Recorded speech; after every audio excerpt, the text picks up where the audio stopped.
सभी उत्तराखंड वासियों को मेरा नमस्कार, सबको मेरा प्रणाम। आज उत्तराखंड में आके मुझे बहुत अच्छा लग रहा है। उत्तराखंड को हम देवभूमि मानते हैं। भगवान ने उत्तराखंड को देने में कोई कसर नहीं छोड़ी। भगवान ने सब कुछ दिया। उत्तराखंड में नदियां हैं, पहाड़ हैं, पेड़ हैं, वनस्पति हैं, जड़ी बूटियां हैं। उत्तराखंड में मेहनती लोग हैं, अच्छे लोग हैं, ईमानदार लोग हैं। लेकिन उत्तराखंड के नेताओं ने और उत्तराखंड के पार्टियों ने उत्तराखंड को बर्बाद करने में कोई कसर नहीं छोड़ी।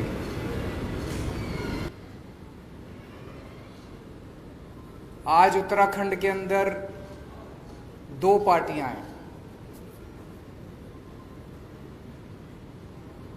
तो जैसे चक्की होती है, चक्की के दो पार्ट होते हैं। उन चक्की के दो पार्टों के अंदर दाने पिसते हैं। ऐसे इन दो पार्टियों के बीच में उत्तराखंड और उत्तराखंड की जनता पिस रही है पिछले 20 साल से। इन दोनों पार्टियों ने बड़ी अच्छी सेटिंग कर रखी है, बड़ी अच्छी सहमति बना रखी है आपस में, और बड़े तरीके से है, सिस्टमैटिक। आप 2000 से उठा के देख लो, एक बार तुम, एक बार हम, एक बार तुम, एक बार हम, एक बार तुम लूटो, एक बार हम लूटेंगे, एक बार तुम लूटो, एक बार हम लूटेंगे। अभी हम देख रहे हैं कि सत्ताधारी पार्टी के पास सीएम ही नहीं है। एक बनता है, फिर सत्ताधारी पार्टी को लगता है नहीं ये भी निकम्मा, फिर दूसरे को बनाते हैं, फिर कहते हैं नहीं ये भी निकम्मा। मेरे ख्याल से 70 साल के भारत के इतिहास में ये पहली बार हो रहा होगा कि कोई अपनी पार्टी खुद ही कहती है कि हमारा सीएम बेकार है। वैसे तो अपोजिशन वाले कहते हैं भाई ये पार्टी खराब है, ये सीएम खराब है। ये तो खुद ही कह रहे हैं कि हमारा सीएम खराब है, इसको बदल रहे हैं। अब फिर दूसरे को भी कहते हैं ये भी खराब है, इसको भी बदल रहे हैं। तो वहां पे सीएम की लड़ाई चल रही है, उनके पास सीएम नहीं है। फिर विपक्ष है, विपक्ष के पास नेता नहीं है। वहां पे विपक्ष का नेता चुनने के लिए पिछले महीने भर से दिल्ली के अंदर दिल्ली के चक्कर काटे जा रहे हैं। उत्तराखंड की जनता के विकास के बारे में कौन सोचेगा? क्या इन दोनों पार्टियों में से किसी भी पार्टी को उत्तराखंड की जनता की चिंता है? उत्तराखंड की जनता के बारे में कौन सोचेगा? उत्तराखंड के विकास के बारे में कौन सोचेगा? इन दोनों पार्टियों को कोई परवाह नहीं है। दोनों पार्टियां केवल सत्ता की लड़ाई लड़ रही हैं, कुर्सी की लड़ाई लड़ रही हैं। आज इतनी महंगाई हो गई है, एक आम आदमी को अपना परिवार चलाना मुश्किल होता जा रहा है। हर चीज महंगी होती जा रही है। जैसा भी कर्नल साहब ने कहा, किसी भी परिवार में चले जाओ, सबसे ज्यादा दुखी कौन है? खासकर महिलाएं हैं। क्यों? आदमी कमाता है, कमा के महीने के अंत में अपने घर में अपनी धर्मपत्नी को, माँ को, बहन को लाके पैसे उसके हाथ में रख देता है। फिर पूरा महीने का खर्चा तो बेचारी महिला को चलाना पड़ता है। आमदनी बढ़ नहीं रही, खर्चे बढ़ते जा रहे हैं, महंगाई बढ़ती जा रही है।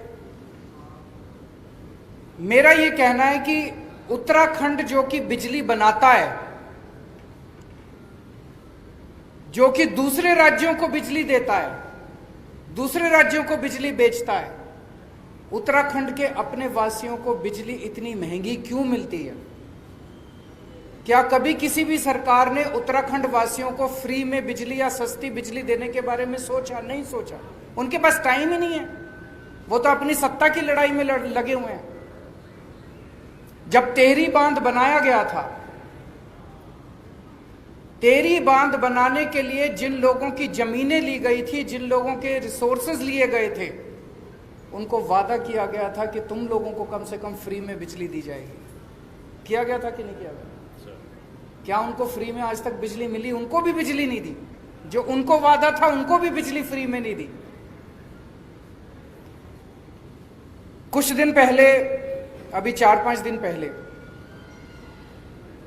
मैंने टीवी में सुना कि उत्तराखंड के बिजली मंत्री ने ऐलान किया कि हम 100 यूनिट बिजली फ्री देंगे और 100 से 200 यूनिट बिजली हाफ रेट देंगे। मुझे बहुत अच्छा लगा कि उत्तराखंड के लोगों को कुछ तो फायदा होगा। लेकिन मैं सोच रहा था कि चुनाव के 6 महीने पहले ये वादा कर रहे हैं, ये अपने वादे पे टिकेंगे नहीं टिकेंगे। इनके एक बहुत बड़े नेता ने एक बार कमेंट किया था, जब उनसे पूछा गया जी आपने कहा था 15-15 लाख रुपए देंगे, बोले ये तो चुनावी जुमला होता है। तो जब उन्होंने ऐलान किया कि 100 यूनिट बिजली फ्री देंगे, तो मेरे मन में एक शंका थी, एक खुशी भी थी, एक शंका भी थी कि पता नहीं ये पूरी करेंगे नहीं करेंगे। मेरी शंका 24 घंटे में उसका निवारण हो गया। उसके 24 घंटे के अंदर यहाँ के मुख्यमंत्री ने कह दिया ऐसा कोई प्रस्ताव नहीं है, हम बिजली मुफ्त नहीं देने वाले। तो आपको 6 महीने का इंतजार भी नहीं करना पड़ा। चुनाव उन्होंने खुद ही कह दिया ये चुनावी जुमला था, हम बिजली फ्री नहीं देने वाले। दिल्ली में उत्तराखंड के बहुत लोग रहते हैं। मुझे तो लगता है शायद उत्तराखंड के हर परिवार से या तो कोई दिल्ली में रहता होगा, या दोस्त होगा, या रिश्तेदार होगा। लगभग हर परिवार का कुछ ना कुछ दिल्ली से रिश्ता जरूर है। और जब आपस में दिल्ली से उत्तराखंड के जो निवासी हैं, दिल्ली में रहते हैं, वो आते हैं वापस, चर्चा करते हैं, फोन पे बात होती है, तो वो बताते हैं कि दिल्ली में किस तरह से विकास हो रहा है। जो काम 70 साल में सारी पार्टियां मिलकर देश के किसी भी कोने में नहीं कर पाई, वो काम आज दिल्ली के अंदर हो रहे हैं। स्कूल बन रहे हैं, अस्पताल बन रहे हैं, सड़कें बन रही हैं, पानी, बिजली, हर क्षेत्र के अंदर दिल्ली के अंदर विकास हो रहा है। अब उत्तराखंड वासी भी चाहते हैं कि वैसा ही विकास दिल्ली का जैसा हो रहा है वैसा ही विकास, यहां भी स्कूल अच्छे होने चाहिए, यहां भी अस्पताल अच्छे होने चाहिए। सभी उत्तराखंड वासी चाहते हैं। और अब उत्तराखंड के लोग मन बना चुके हैं कि उत्तराखंड के अंदर आम आदमी पार्टी की सरकार लानी है। तो मैं उत्तराखंड के लोगों को भरोसा दिलाना चाहता हूं कि जितने काम, अच्छे काम दिल्ली में हुए वो तो करेंगे ही करेंगे।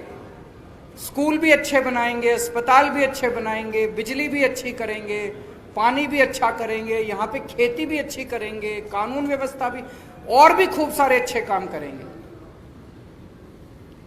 आज मैं खासकर बिजली के क्षेत्र में 4 बातों की गारंटी देके जा रहा हूं। और मैं ये बता दूं, मैं जो कहता हूं वो चुनावी जुमला नहीं होता। केजरीवाल जो कहता है वो करता है।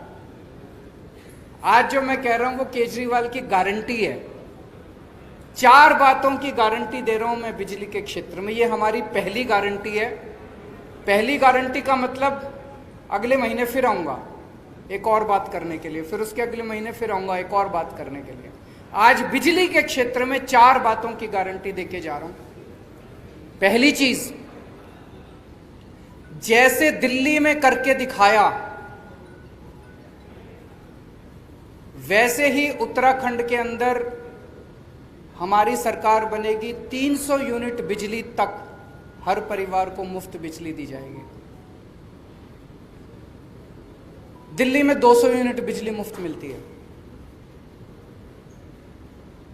200 से 400 यूनिट के बीच में हाफ मिलती है, हाफ रेट पे। तो यहां पे इसके लिए हमने एक अलग वो कर लिया कि एवरेज करके 300 यूनिट, वो हाफ वाला कॉन्सेप्ट नहीं रखा, 300 यूनिट फ्लैट, 300 यूनिट तक हर परिवार को मुफ्त बिजली दी जाएगी। दूसरी बात, ऐसे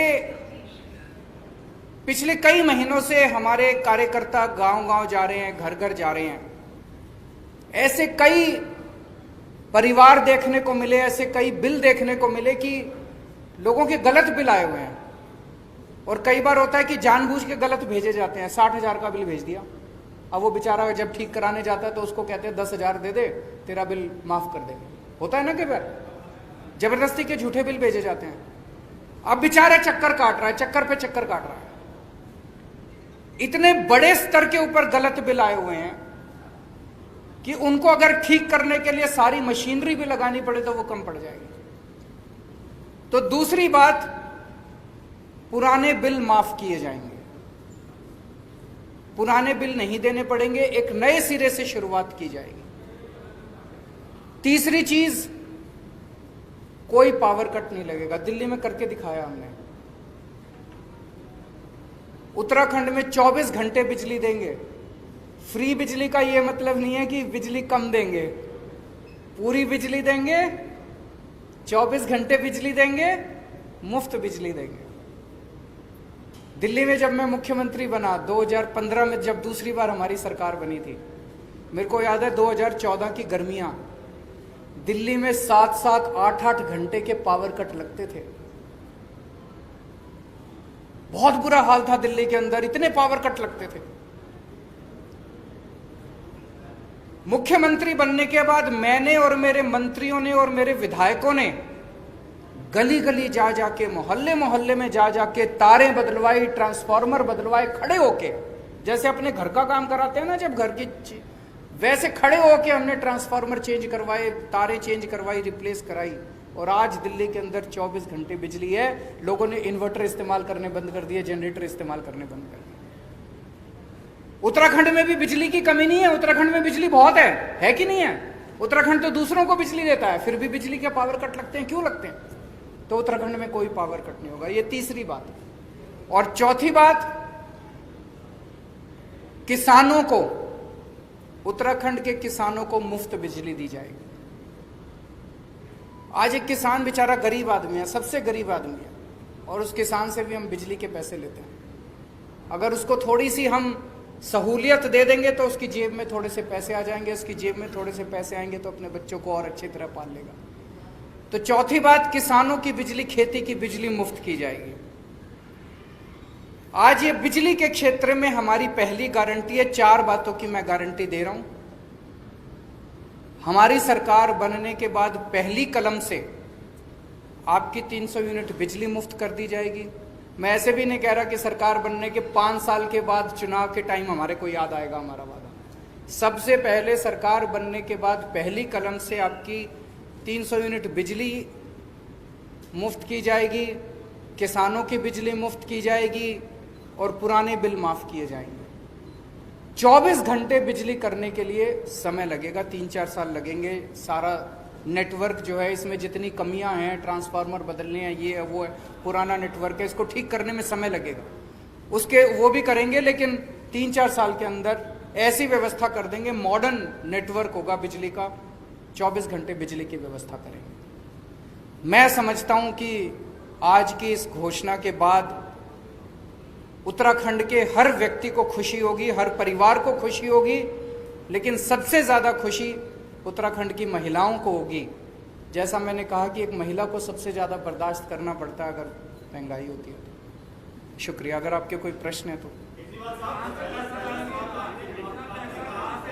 एक करके सवाल लिखिए।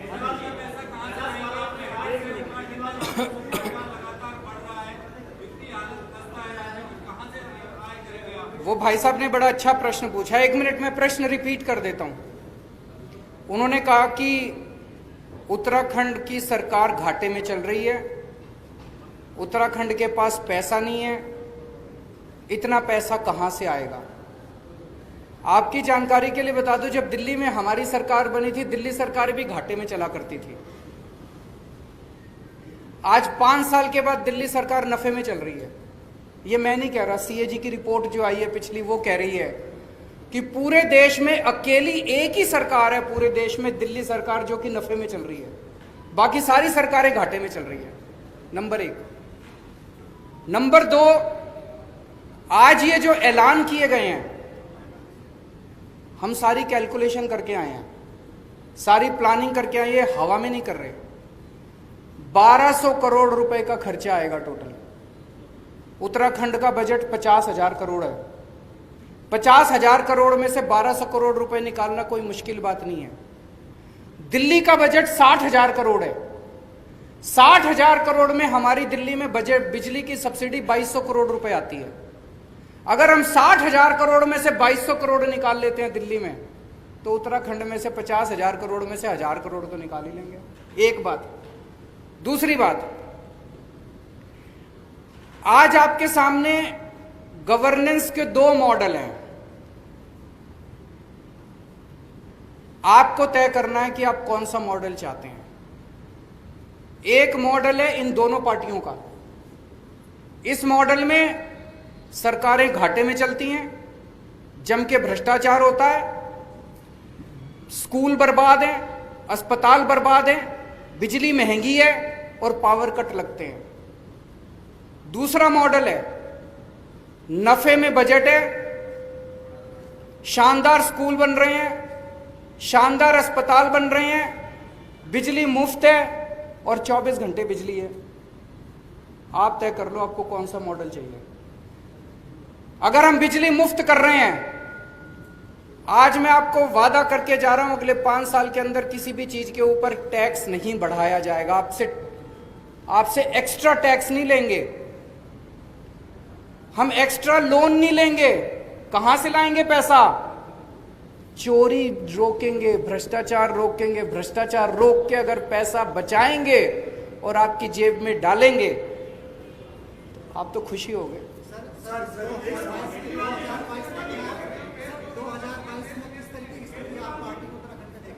अच्छी स्थिति होगी जी अगर अच्छा काम कर रहे हैं। अगर बिजली फ्री देंगे तो आप बताओ, आप वोट दोगे नहीं दोगे? सारे वोट देंगे।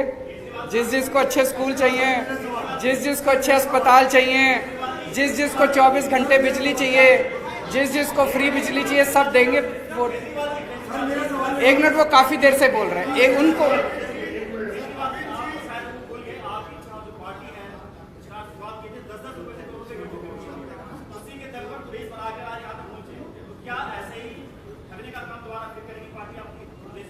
देखिए जी, हम अगर चोरी रोकने वाली पार्टी है तो हम तो चोरी करते नहीं। हमारे पास फंड तो आप ही से 10 रुपए लिए। अब आपसे 100 रुपए लेंगे इस बार। आपसे भी 100 रुपए लेंगे, इनसे भी 100 रुपए लेंगे। जनता के चंदे से चलने वाली पार्टी है और जनता के चंदे से चलेगी।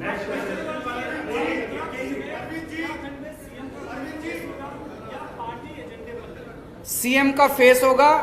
बहुत जल्दी मैं उत्तराखंड आऊंगा और आपके सामने सीएम का चेहरा अनाउंस करके जाऊंगा।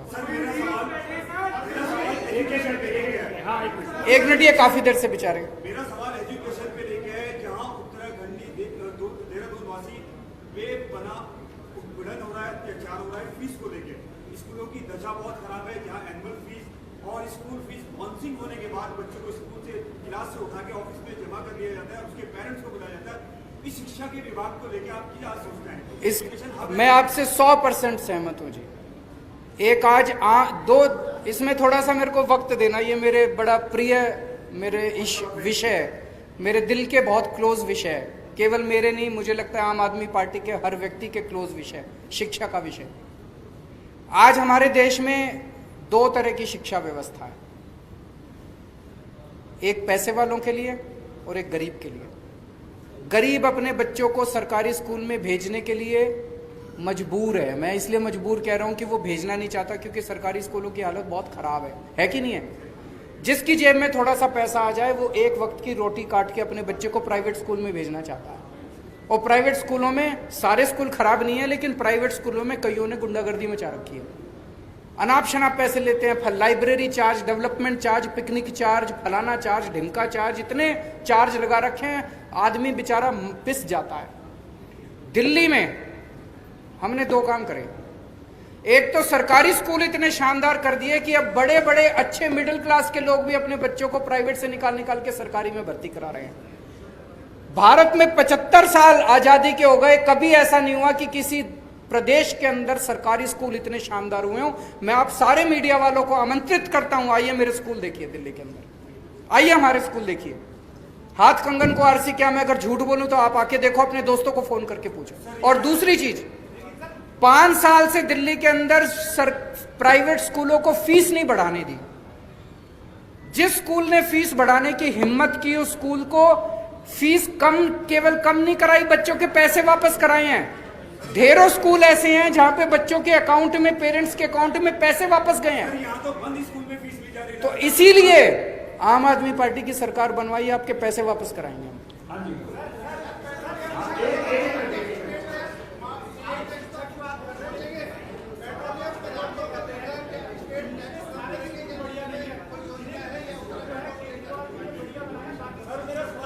ये इन्होंने एक अभी आ रहा हूं जी, सबके दूंगा। इन्होंने बड़ा इंपॉर्टेंट क्वेश्चन किया कि बीजेपी वाले ये कह रहे हैं कि केजरीवाल ने दिल्ली में 4-5 स्कूल अच्छे कर दिए, बस बाकी सारे नहीं करे।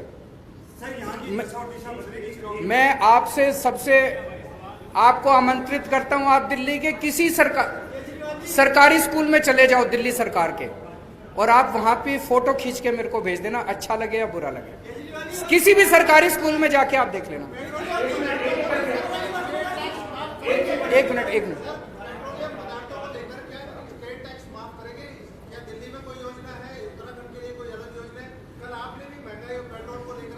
एक चीज बताओ, आप एक चीज बताओ, मान लो 100 रुपए का पेट्रोल है, मैं अभी एग्जैक्ट फिगर नहीं बोल रहा हूं, 100 रुपए में मान लो 20 रुपए तो लेती है स्टेट गवर्नमेंट और 60 रुपए लेती है मान लो सेंट्रल गवर्नमेंट।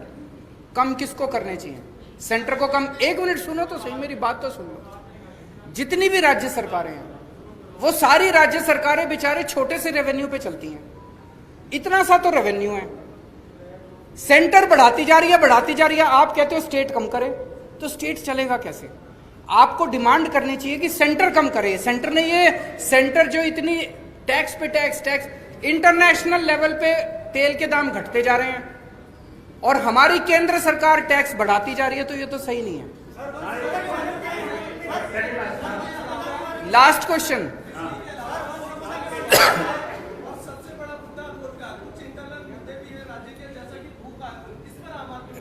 रोजगार के ऊपर आपने सही कहा।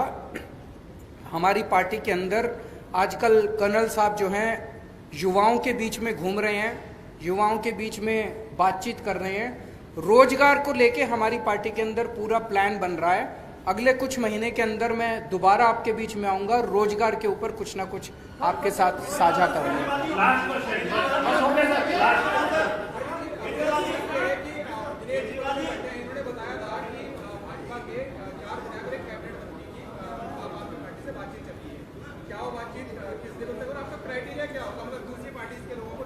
देखिए, मैं आज सभी जितने भी देशभक्त लोग हैं, जितने भी उत्तराखंड को प्यार करने वाले लोग हैं, जो लोग भी उत्तराखंड का विकास चाहते हैं, ऐसे लोग जो दूसरी पार्टियों में अपने आप को कुंठित महसूस कर रहे हैं, सफोकेटेड महसूस कर रहे हैं, ईमानदार लोग हैं, उन सबको मैं आमंत्रित कर रहा हूं कि अभी तक आपकी मजबूरी थी कि आप दूसरी पार्टियों में थे, अब एक अच्छी पार्टी आ गई है, उत्तराखंड की राजनीति करवट ले रही है, उत्तराखंड की राजनीति बदलने वाली है, उत्तराखंड की दिशा और दशा बदलने वाली है।